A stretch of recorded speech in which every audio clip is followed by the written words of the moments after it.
بسم اللہ الرحمن الرحیم۔ السلام علیکم دوستو۔ پیارے دوستو، آج کی اس ویڈیو کے اندر ہم آپ کو بتانے والے ہیں کہ اونٹ کس قسم کا جانور ہوتا ہے اور اللہ تبارک و تعالی نے اس کو شیاطین سے کیوں تخلیق فرمایا، اور اسی کیا وجہ ہے کہ حضور اکرم صلی اللہ تعالی علیہ وسلم نے اس کا گوشت کھانے کے بعد وضو کا حکم ارشاد فرمایا۔ اور جب آپ صلی اللہ تعالی علیہ وسلم سے اونٹوں کے بارے میں نماز پڑھنے کے لیے پوچھا گیا تو آپ صلی اللہ تعالی علیہ وسلم نے اس سے منع کیوں فرمایا؟ اور جب آپ صلی اللہ تعالی علیہ وسلم سے بکریوں کے بارے میں نماز پڑھنے کے لیے اجازت مانگی گئی تو پھر آپ صلی اللہ تعالی علیہ وسلم نے اجازت کیوں عطا فرمائی؟ اور اللہ تبارک و تعالی نے اونٹ کے اندر کون کون سی خصوصیات رکھی ہے، اور ماہرین حیوانات نے اس کے کون سے طبی خواہش بیان کی ہے، اور اونٹ کا شرعی حکم کیا ہے، اور اللہ تبارک و تعالی نے اونٹ کا ذکر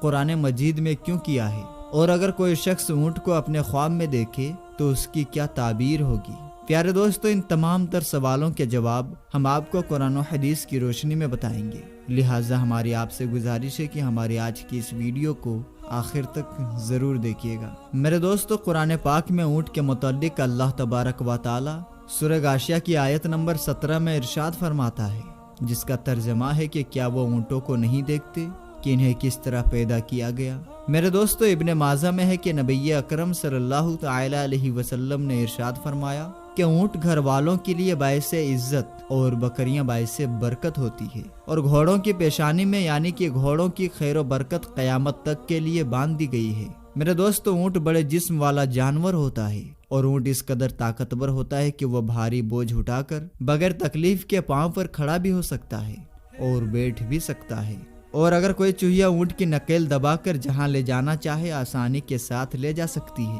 اونٹ فرما برداری سے منہ نہیں موڑتا۔ اونٹ کی پشت یعنی پیٹھ اتنی وسیع یعنی پھیلی ہوئی ہوتی ہے کہ انسان اپنا تمام ساز و سامان، کھانے پینے کے اشیاء، ضروری برتن، گدا، تکیا اور کپڑوں وغیرہ کے ساتھ سواری کر سکتا ہے۔ اسے ایسا لگے گا گویا کہ وہ اپنے گھر میں بیٹھا ہوا ہے۔ ان سب چیزوں کے باوجود اونٹ اس مصنوعی گھر کو لے کر پھرتا رہتا ہے، اور اللہ تبارک و تعالی نے اونٹ کی لمبی گردن اس لیے بنائی ہے تاکہ وہ بوجھ لے کر آسانی کے ساتھ بیٹھ جائے اور بھاری بوجھ اٹھا سکے۔ اور اونٹ کو خشکی کی کشتی بھی کہا جاتا ہے اور ریگستان کا جہاز بھی کہا جاتا ہے۔ اونٹ کو پانی پر سفر کرنے کی زبردست طاقت حاصل ہے، چنانچہ اگر اونٹ کو سفر میں 10 دن تک پانی نہ ملے تب بھی اونٹ سفر کر سکتا ہے۔ اسی طرح اونٹ ہر اس گھاس کو کھا جاتا ہے جسے دوسرے جانور نہیں کھاتے۔ اسی وجہ سے اونٹ کو تمام جانوروں کا صوفی بھی کہا جاتا ہے، کیونکہ وہ کھانے پینے میں کسی قسم کا کوئی نخرہ نہیں کرتا۔ اور ماہرین حیوانات کا کہنا ہے کہ جس وقت اونٹ غصے میں ہوتا ہے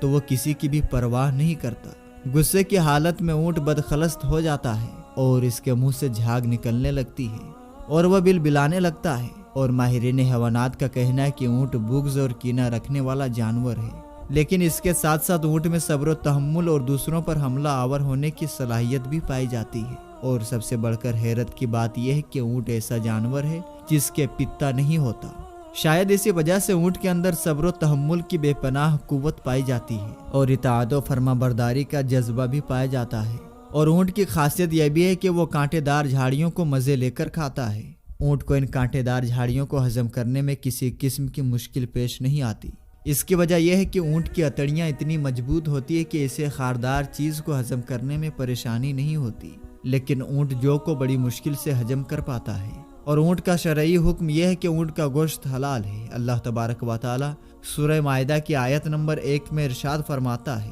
ترجمہ کہ تمہارے لیے مویشی کی قسم کے سب جانور حلال کیے گئے ہیں، اور اونٹ کا شمار بھی چونکہ مویشیوں میں آتا ہے، اسی وجہ سے اسلام میں اونٹ کا گوشت حلال ہے۔ اور اونٹ کے باڑے میں نماز پڑھنا مکروہ ہے۔ اونٹ کے باڑے سے مراد وہ جگہ جہاں پر اونٹ پانی وغیرہ پی کر آرام کرتی ہیں۔ سنن ابی داؤد، سنن ترمذی اور ابن ماجہ میں برہ بن عازب رضی اللہ تعالیٰ عنہ کی روایت نقل کی گئی ہے۔ حضرت برہ بن عازب رضی اللہ تعالیٰ عنہ سے روایت ہے کہ نبی کریم صلی اللہ تعالی علیہ وسلم سے اونٹ کا گوشت کھانے کے بعد وضو کے متعلق سوال کیا گیا تو آپ صلی اللہ تعالی علیہ وسلم نے ارشاد فرمایا کہ وضو کر لیا کرو۔ پھر آپ صلی اللہ تعالی علیہ وسلم سے بکری کا گوشت کھانے کے بعد وضو کے متعلق پوچھا گیا تو آپ صلی اللہ تعالی علیہ وسلم نے ارشاد فرمایا کہ تم اس کے بعد وضو نہ کیا کرو۔ پھر آپ صلی اللہ تعالی علیہ وسلم سے اونٹوں کے باڑے میں نماز پڑھنے کے متعلق سوال کیا گیا تو آپ صلی اللہ تعالی علیہ وسلم نے ارشاد فرمایا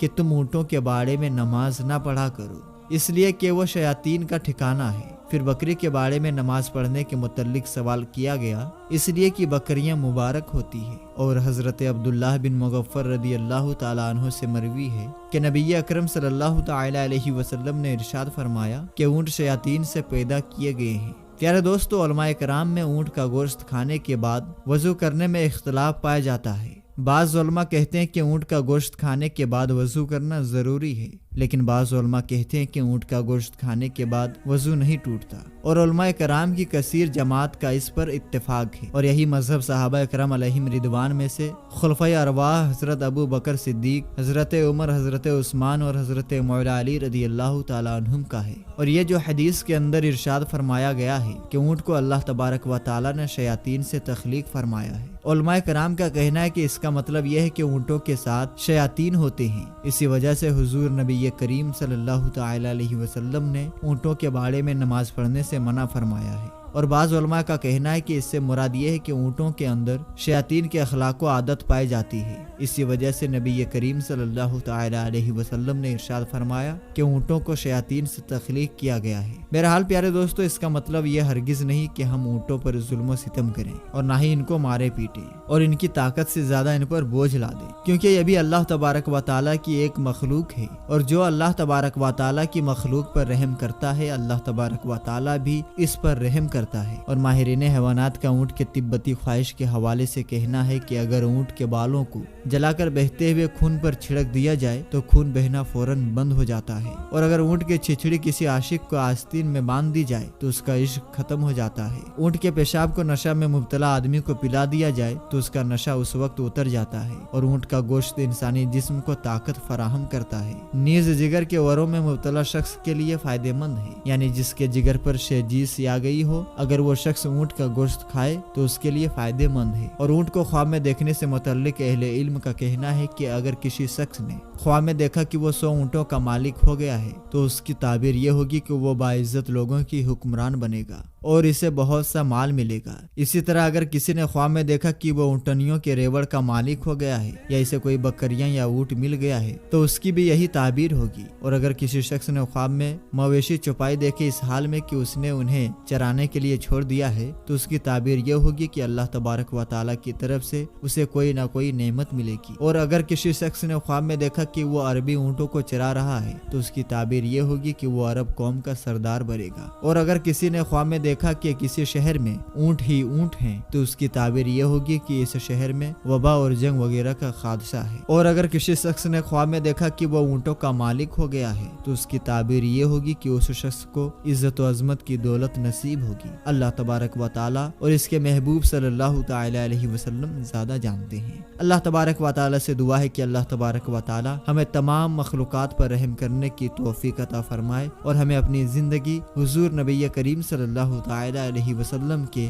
بتائے ہوئے طریقے کے مطابق گزارنے کی توفیق عطا فرمائے، آمین یا رب العالمین۔ تو میرے دوستو، ہم یہ امید کرتے ہیں کہ ہماری آج کی ویڈیو آپ کو ضرور پسند آئی ہوگی۔ ویڈیو پسند آنے کی صورت میں ویڈیو کو لائک کر دیں۔ ملیں گے انشاءاللہ تبارک و تعالی پھر کسی نئی اور اچھی ویڈیو کے ساتھ، تب تک کے لیے آپ اپنا اور اپنوں کا بہت ہی زیادہ خیال رکھیں۔ السلام علیکم، اللہ حافظ۔